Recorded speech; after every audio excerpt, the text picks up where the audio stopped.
Hello, everybody. So for today's tutorial, I'm going to take you through a little project I created called the glass gem corn. This is a real thing that actually exists in the world, I promise. But what I'll do is I'll take you through the process of gathering reference into getting the asset, building the shader in Substance Painter, sending it over into Substance Stager, and ultimately ending up in Photoshop where I add the final finishing touches. So without much further ado, let's just get into it. So before getting into the project, I just want to talk about what the hell glass gem corn is. So it's this variety of corn that's existed for hundreds of years.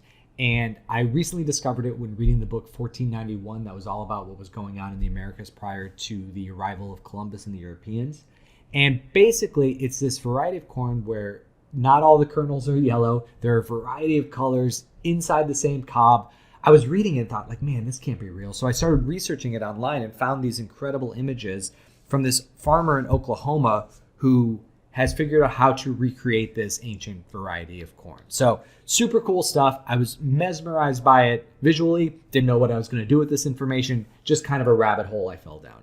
Well, lucky for me, the team over at Adobe, the 3D asset library team, which if you don't know what the 3D asset library is, it is this incredible place that comes with your Substance license, where you can download models and textures and materials and all this different stuff, and light rigs now, which is really, really, really cool. So you can download them totally free to use however you want. Cool stuff.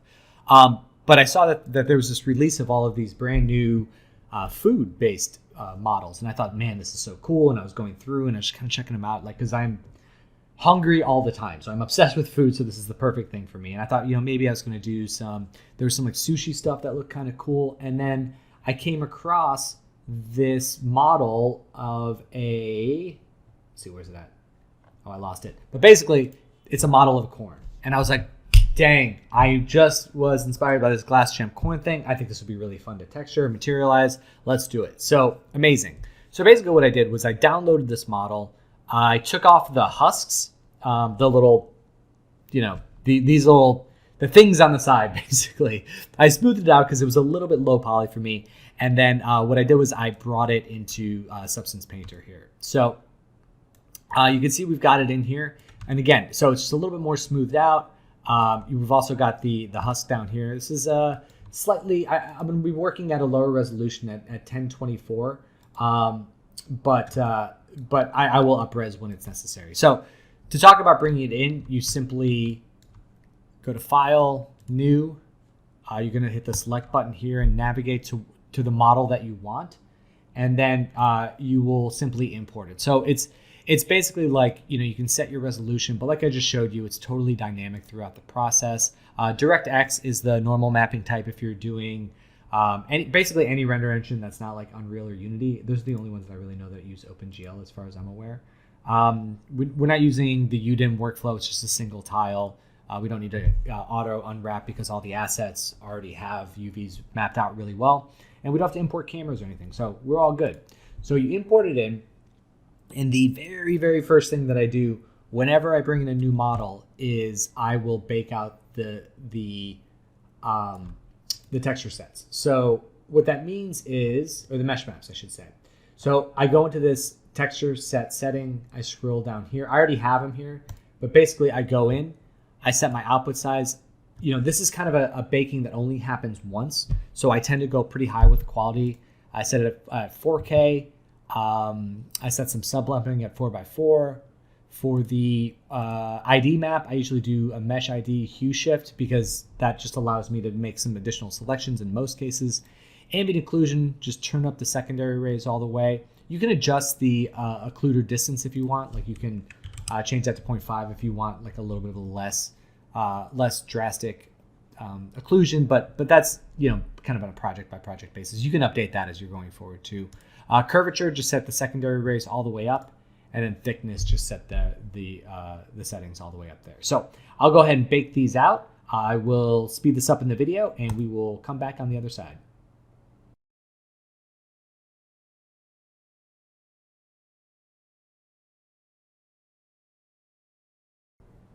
All right, great. So now we have all of our texture maps, our mesh maps baked out here. Everything's looking really good. The last thing I want to do before I hop into the textures is I want to make sure that I have all the channels that I need. So I went ahead and added a scattering color and scattering value.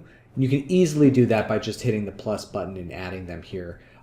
If you're finding that they are unsupported in the shader, what you're going to want to do is just make sure that your shader itself is updated. Like I use a PBR metal roughness to be able to support all the individual layers that I'm going to need, or the maps that I'm going to want to create out the back door. So there's that. Now we can start going into how we're going to make this awesome multicolored corn on the cob. But before we do that, I did want to just kind of talk about what I did on this kind of the root, like the little butt of it.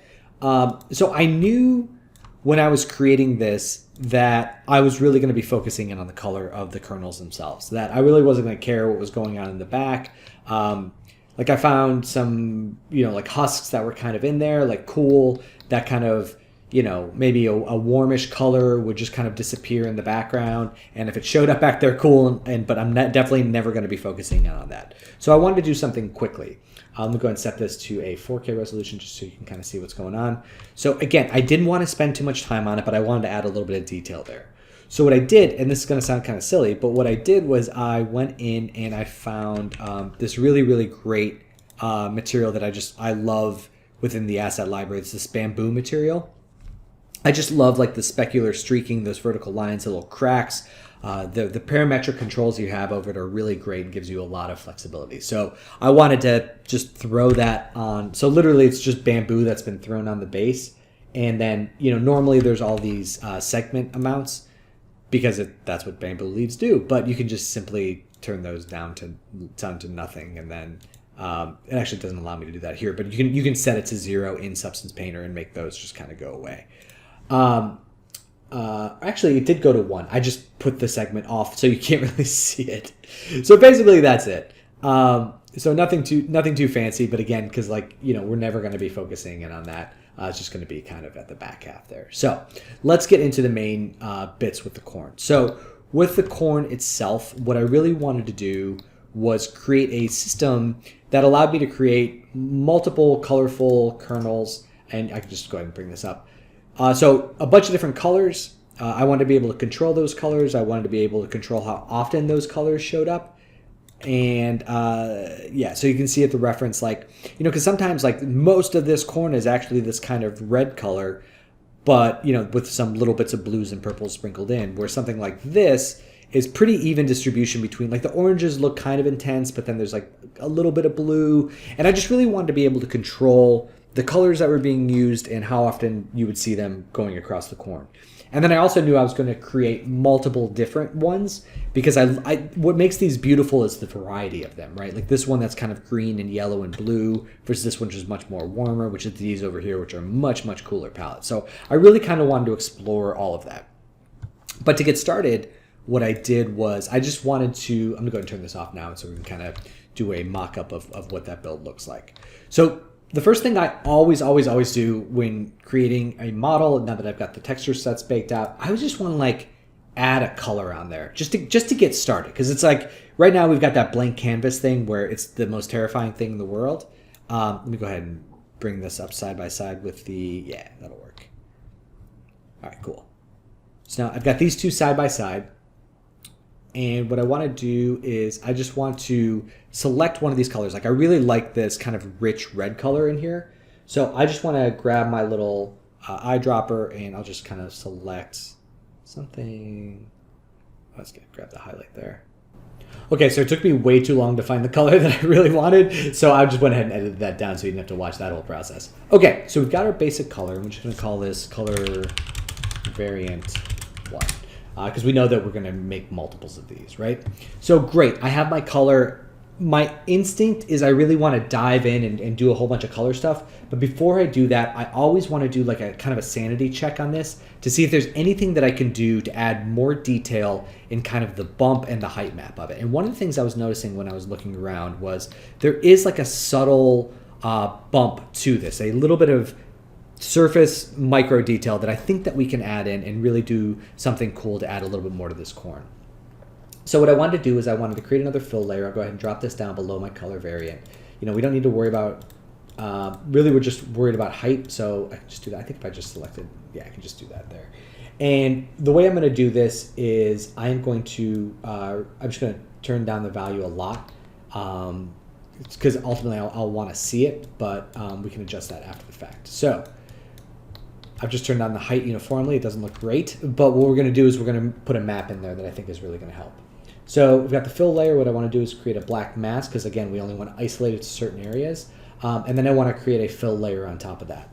So one of the things that I want to kind of find in this is like everything kind of looks like it's happening vertically, and it's kind of non-specific. So whenever I see something that's just like, I just want to kind of do something generally, I always grab like a noise functionality on this. So the one that I found that worked really well is this feathered stylized one.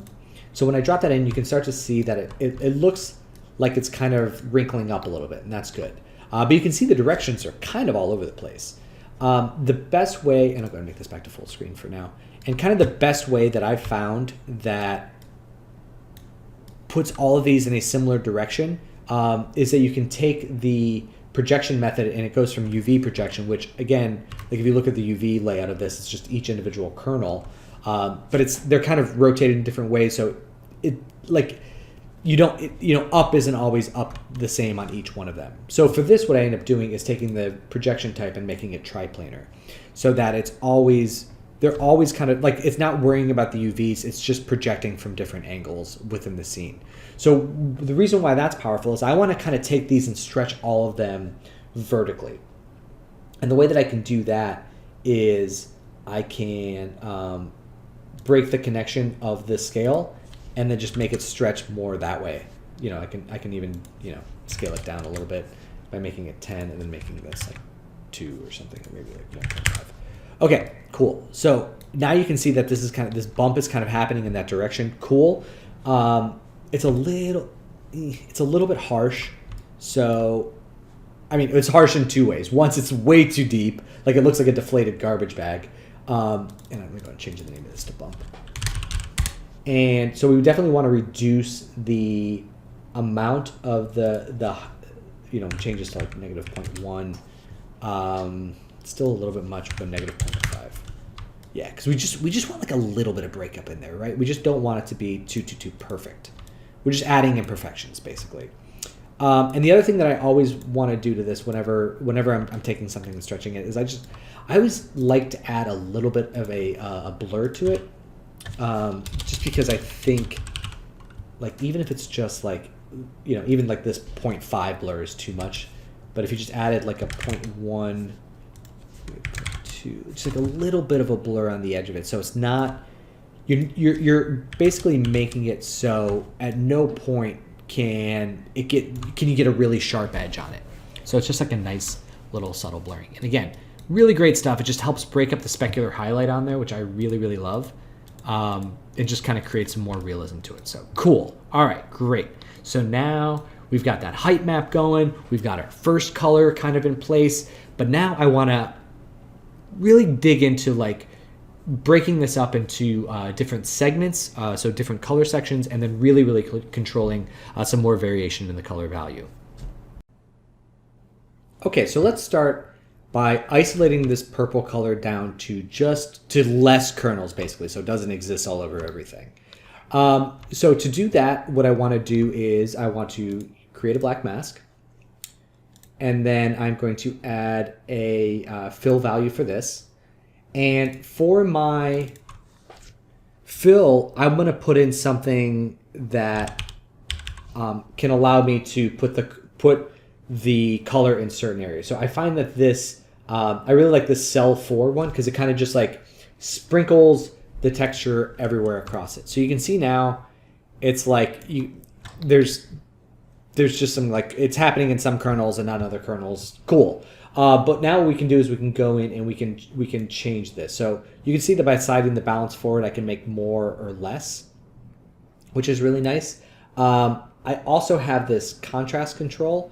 So you can see, let me hit Alt and the map so you can kind of see what's going on. So by increasing this contrast, you're seeing less gray area and more just pure black and white.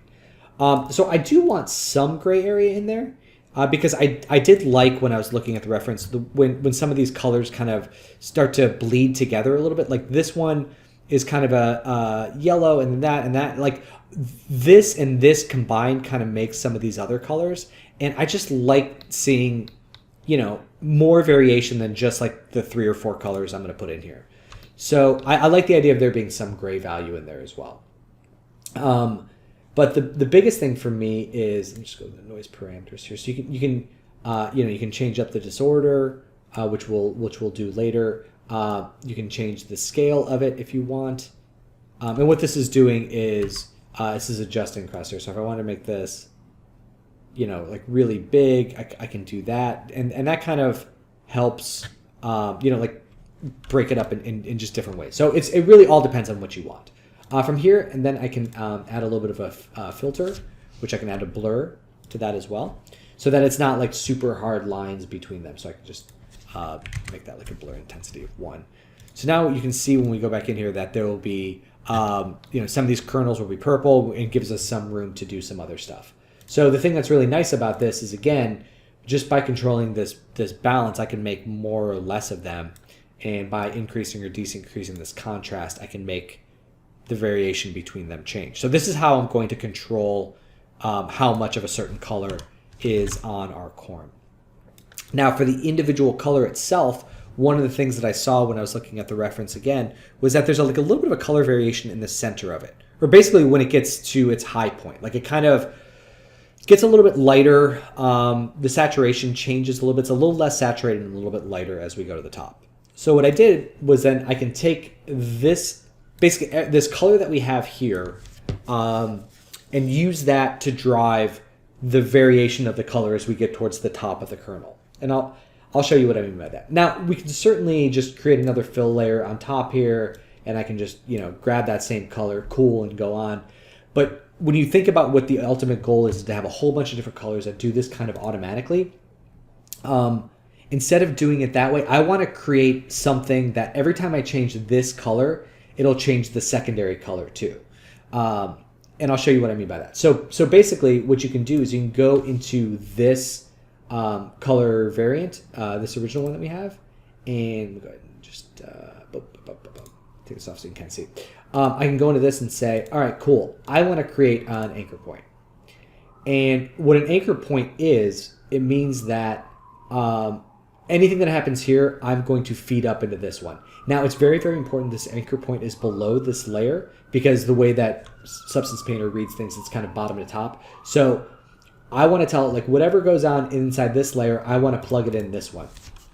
I'm going to call it this color variant 1 tops. All right, cool. So instead of this being a color that's selected, I can now go in here and say, I want color variant 1 to drive the color of this. And you can say which reference channel. So I'm saying base color, I'm going to keep the alpha.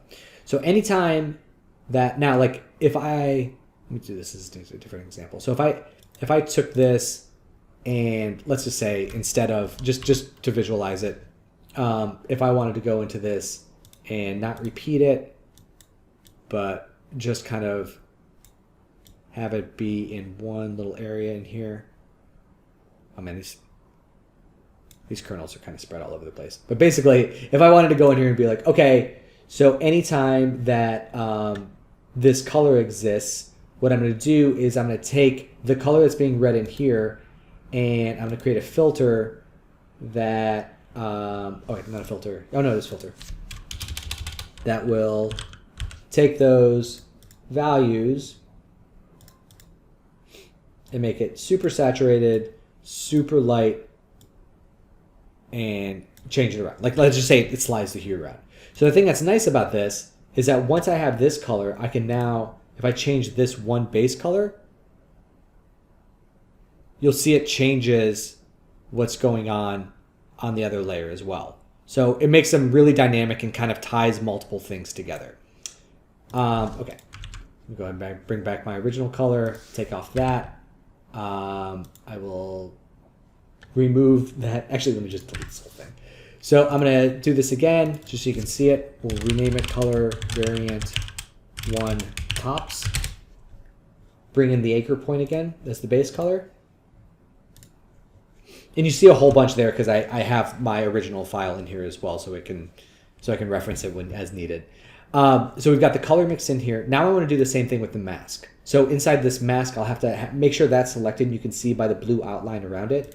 And you can add another anchor point. And it's automatically named color variant 1 mask. So what I'm going to do here is go in and say, all right, add black mask, add a fill.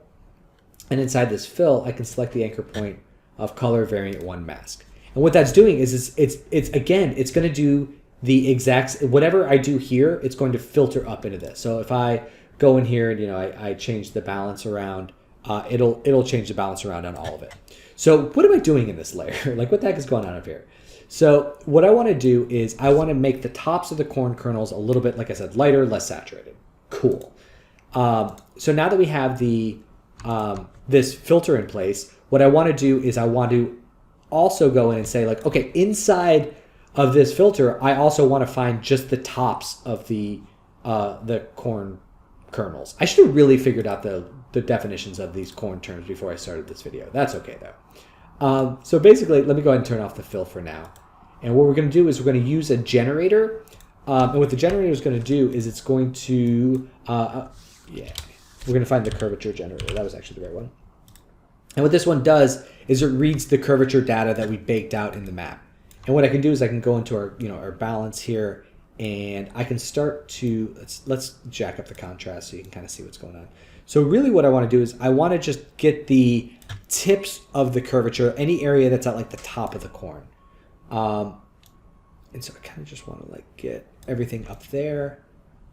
All right, that's cool. That'll add some variety in there. But now we want to just take down this contrast and increase the blur a little bit just to get, so it's not like so super hard edge. We could also do it up there if we wanted, but this will give us a little bit of variety in here.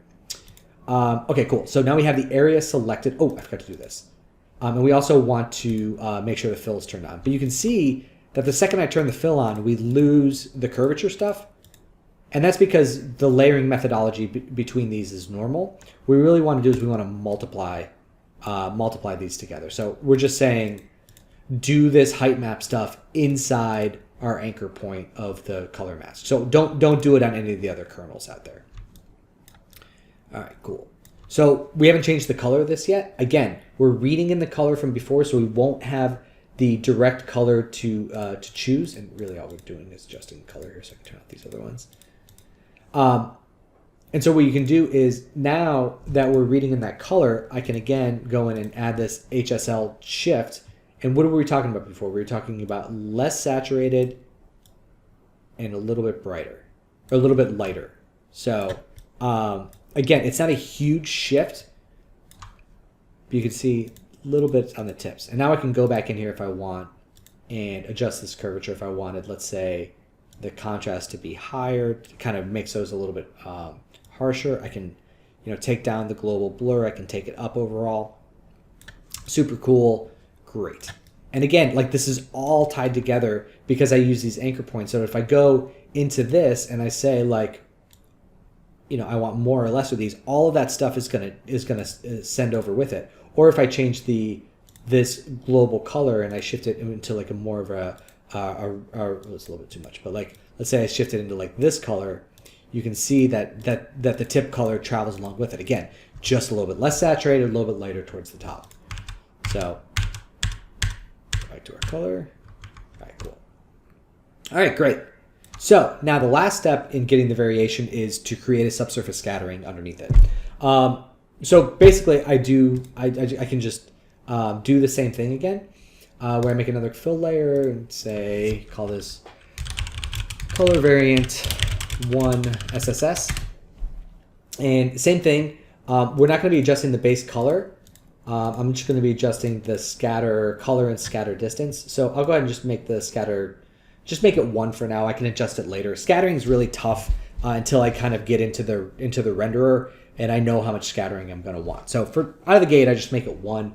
And for the scattering color, what I can do is same thing I did before is grab color variant 1.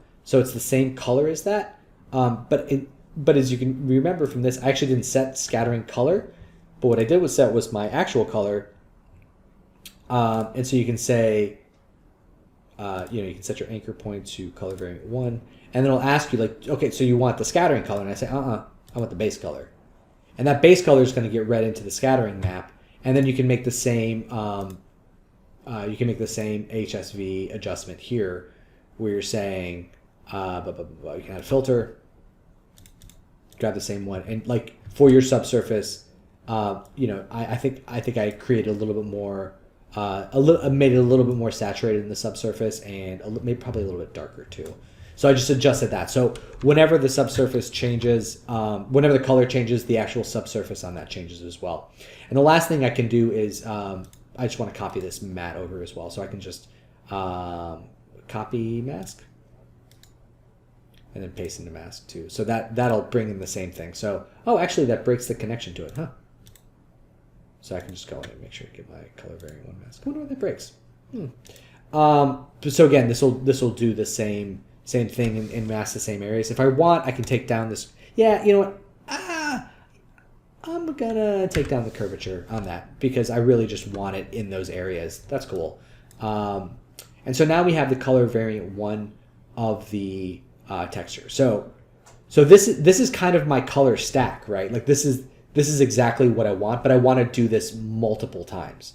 So what this is going to entail is a lot of copying and pasting. So at this time, I'm going to once again speed up the video so you don't have to watch me doing that each time. And I will be back soon. Okay, now by the powers of movie magic, I have skipped ahead a little bit. I've renamed some things and reorganized some things in different ways. So that first color that I picked, I'll go ahead and turn all these off.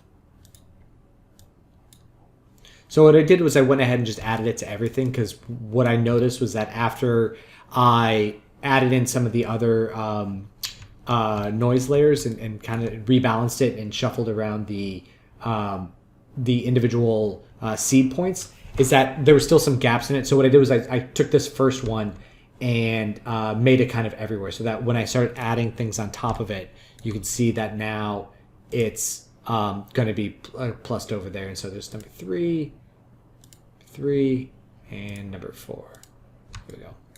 So now you can see that each one of them has its different parameters. And now I can go in, and what I did too is all of the kind of the subsurface stuff, the tip stuff, I put inside folders because I knew I actually really aren't going to control any of those. But what I did was I wanted to leave out the different color settings so that I can go in and just be like, all right, cool.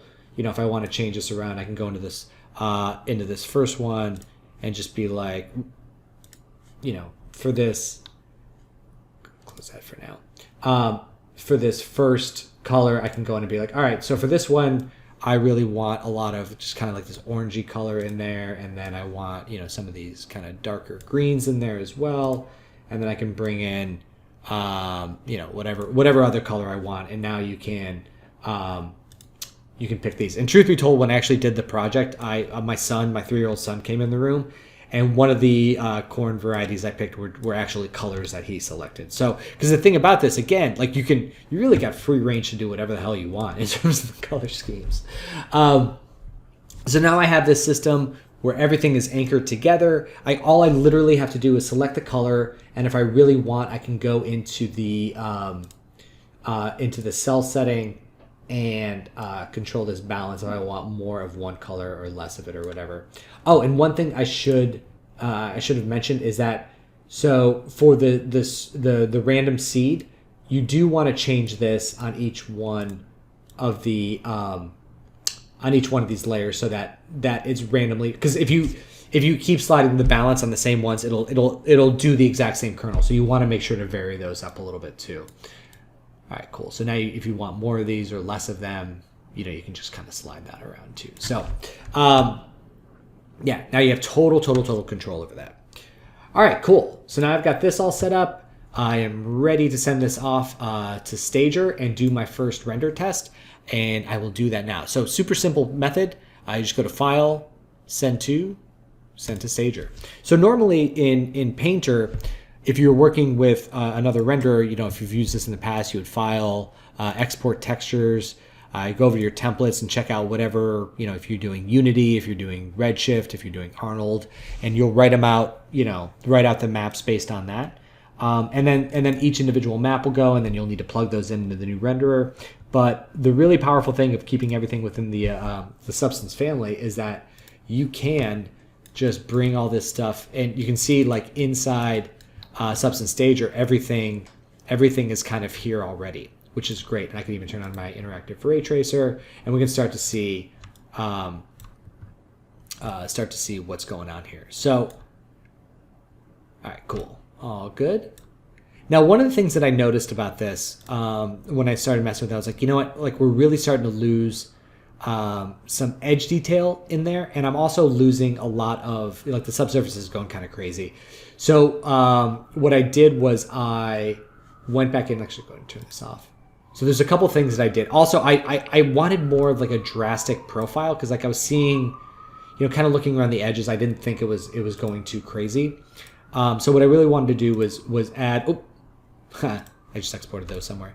I really wanted to add a couple things. So what I did was, in order to, well, I did it as 2 steps. Step 1 is I wanted just some more height. So that was easy enough, is I could go into the existing height map and just kind of bump it up a little bit. You can kind of see here. So you got this profile. I can just go in and just kind of push, and just kind of pushes the kernels out a little bit, which makes a, that's a little extreme, but I think I did doing something like 0.3. And then in order to get like more kind of a grounded look around the edges there, so the subsurface and everything didn't go flying through too much, is I just created another layer with a darker value. And let's see. And I didn't adjust scatter color. I just said the scattering was much less in that area. And same thing as always, add a black mask. Oh, this one is the heights, and this one is AO. Because you'll see here that inside this black mask, I will create a generator that grabs the ambient occlusion. And we'll go into that, because right now that is not working how we want. We want to invert it. Global invert, cool. And what we want is we just want to get some of those areas in between the kernels and just kind of darken them down a little bit. Like that's too extreme. But we can kind of just start to blur. Oh, too much. Blur that. Bring down the contrast. And then what I usually do in stuff like this, let's bring this up. Bring that down like that. Less blur. I mean. And so now that we've got something like this, this is really, really heavy and just basically just makes it look dirty. Instead, what we would do is we'd pull that way back and just get a little bit of darkening in those individual edges. So now what I'm going to do is I'm going to skip ahead a little bit in my progress, and I'll go ahead and show you the Stager file that I created with these. Now I want to take you inside my Substance Stager scene and show you how I kind of composed this image. So for starters, what I did was I went in and I adjusted my corn, and I created 6 different varieties. I ended up only using, I think, 4 in this one. Yeah, just 4 of the corn cobs here. So what I did was I created 4 different files, numbered them 1, 2, 3, 4 in Substance Painter, changed the colors as I wanted. Then for each one, I would just send to Substance Stager. So I'd send one to Substance Stager, open the other one, send that one over. And eventually I had 4 corns in the cob in here. I'm going to go ahead and turn off the ray tracer here so we can kind of navigate around a little bit more easily. Jump into my viewport here. So, I sent them over, and for my composition, I just wanted to put them in some bowls. And do I model bowls? Heck no. I jumped over into the asset library and I just searched for a bowl, and I grabbed these Japanese bowls. I also grabbed 2 other things too. There's a Japanese porcelain. I don't know how to spell porcelain. There we go. I think it's like that. Yeah, perfect. So I grabbed this one too, which I absolutely love. It comes in some different varieties. It has some really nice, like, you can see like the color bleed around the edges there. Really beautiful stuff. So I grabbed that, and I also grabbed one of the ground textures as well. I think it was just this pebbly ground. Yeah, so I just grabbed those things and brought them in. And literally I can, after you download them, you can literally just drag and drop those files into your scene. And for the, so for this ceramic bowl, I went ahead and just added that Japanese porcelain to it. For these bowls back here, I threw in just I think these were just in the asset here. I think they were just the regular porcelain. No, although those were marble. That's right. So these were the 2 different types of marble that I threw in back there. So nothing too fancy. Again, I knew these 2 would be in the background. And so I really wasn't too worried about it. Now, in terms of composing these corn, I will show you with some spheres how I did that. This is awesome. So as somebody who, I don't know if you noticed, but I'm not very particularly good at modeling or really anything other than lighting and look development stuff. I get kind of bored with it. So I love doing composition stuff. So let's say that I wanted to fill this bowl back here with bananas, right? So what I want to do is I want to bring a banana up over top. And let's say I'm just going to go and rotate this, duplicate it. So I've got another banana up here. Let's rotate that too. And then a third one kind of up and over here. All right, great. So we've got 3 bananas. Cool. Imagine these are shaded with amazing banana texture stuff. All right, cool. So what you can do is you go into each one and you want to activate collision on them. You want to select the bowl, the area that you're colliding with, activate collision on that.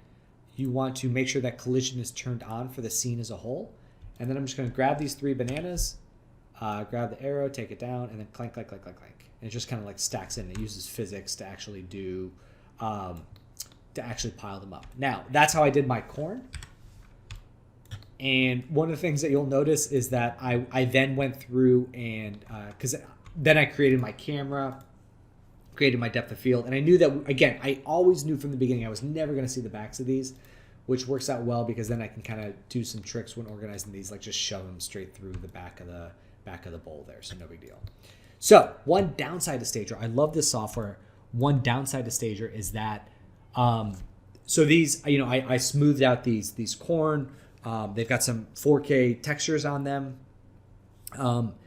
And when I duplicated too many of them, it just caused my GPU render to crash. So I knew that in the render, I would want some additional corn back here out of focus. But the second I added those in, it was too heavy for the scene to handle. So I'll show you in just a second how I manage that. But for now, I just kind of wanted to know that this looks different than my final image. Basically, I cheated a lot, and that's what I do. That's how I make all of my images. So, okay, cool. So we've got this going. The last thing I should mention is the ground. So again, the ground is just I have two different planes down there. I have one that's the immediate surrounding. So with this one, I added. Oh, actually, it's turned off right now, but there is displacement on there. And so that when you render it out, you can kind of see it here previewed. You actually get the displacement of the rocks because that's built into the shader as well. That's just for more detail stuff. And turn it off for now. And then for this further away plane, I tend to create a second one that is going to be out of focus. That is roughly the same color, but won't really affect the. You can't tell that there's no displacement on. So basically I'm trying to optimize it as best I can. So from here, in order to render it, I would just click on the render tab, set my settings where I wanted to. I crank this up to high, rendered out the camera that I want, set the resolution, named it what I want, click render. And then once it's rendered, you'll be able to right click what has been created and send it directly into Photoshop. So what I'm going to show you now is what I did with a couple different renders and how I kind of pieced this thing together. Okay, so here we are in Photoshop. I've got my image rendered out. I've got my depth of field working. I rendered it as a PSD file, which is great because it comes with all of these additional mats and layers that I can grab, depth pass, a lot of cool stuff in there. Now this looks different than my final image. Right? This is the final thing that I posted. This is what, this is what I worked with. This is the render that was the base render that I used to get this. Now you're looking at this and you're going like, okay, there's a lot of things that are different about this. Absolutely. And One thing I can't reiterate enough to new artists who are learning this stuff is your render is not your final image. Your render is a step in the process. Now, it's very, very important to not think, again, and the reason why I say that is most people know that, but most people still think of their render as being kind of like locked in. Or they think like, oh man, you know, like this corn is blurry. I got to re-render this whole thing. But what happens is if I opened up the depth of field to allow this to be in focus, then the background is less blurry. And that's not what I want. I want that to be a little bit more blurry. So how do I go from this to this?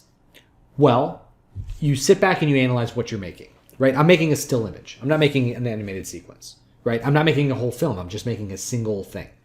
So that gives us a lot of flexibility. So what's the first thing I did? I was like, okay, cool. I need this foreground stuff to be in focus. So I took this render, the exact same file, and I rendered out again, but with no depth of field. And what this allowed me to do was to just like grab the area that's in focus, copy it, you can paste it over here. And now what I can do is I can take that layer and I can just, you know, erase all the areas around it that I'm like, oh, you know what? You know, I could actually have just grabbed the mats too. And actually I did do that in the final version where I go and I select these mats and I just say like, okay, so for this one, this one, this one, this one, and this, you know, we'll just invert the selection. And then inside here, we'll just go ahead and cut all that stuff out. And then I kind of cleaned up the edges a little bit. So basically we want all of this stuff in the middle to be in focus, right? Cool. So now we've tightened that up and gotten all those areas in focus here in the foreground. Now, what about this super brightness around here? So that was something else that I wanted to deal with. Like, I just thought that the ground was, like, compositionally, I wanted to kind of flip it. Like, let's look at the end product. So I wanted to make these brighter than the ground. And even though the ground is a little bit flat here, I allowed for that to happen because it allowed my main characters, my corn, to really pop out. So how did I do that? Same thing. I just simply turned down the light value in the other one. So the corn looks too dark here, but the ground is where I want it to be. And actually kind of the bowl is. So same thing there. You just kind of, you just bring that into this image, and then you can just kind of paint in the areas that you want by, in this case, you know, just by erasing some of these other ones. So it's like, I just kind of wanted like those areas to be a little bit darker. And then for my base render, I can go in and flatten, you know, merge these two layers together, and then I can do like my color tweaks. I can grab just these guys and make them a little bit brighter, kind of juice them up a little bit so they're a little bit brighter than the middle. I can erase around this edge here. Now I've got them to be a little bit brighter. But wait, man, look at that. There's no corn back there. I talked about how I really wanted there to be more corn back there, but by adding more than just like these handful, it crashes the GPU render. Not a deal breaker. I simply rendered out another one with corn back there. Again, like I said, super janky, right? And you can just grab this. You can actually see a little bit poking out the bottom. I don't even need that. I can grab this off the top and go ahead and drop that in there as well. And you just kind of line that up. So that won't be perfect. And same thing as I was doing to the other ones, I can just kind of go through and, erase out the areas. This is janky for now, but just to get the idea of what's going on back there. And then I added a little bit of vignetting in there and some final color tweaks. And really what I did was just kind of centered it in. So here's the final image. This is taking it from start to finish. So again, it doesn't have to all be done in one render, especially when you're doing a still. I learned this as a photographer. As a photographer, you'll often set your camera up on a tripod and bracket your exposure, basically taking photographs at a bunch of different exposure levels. Then in Photoshop, you'd kind of go through and piece together like different regions of the image will look better with different exposures. And then you ultimately compose your final image. So this certainly isn't perfect. There's some, there's certainly ways that I probably could have done this that may have been more efficient than other artists. You may even be watching this and going, dude, why'd you do it that way?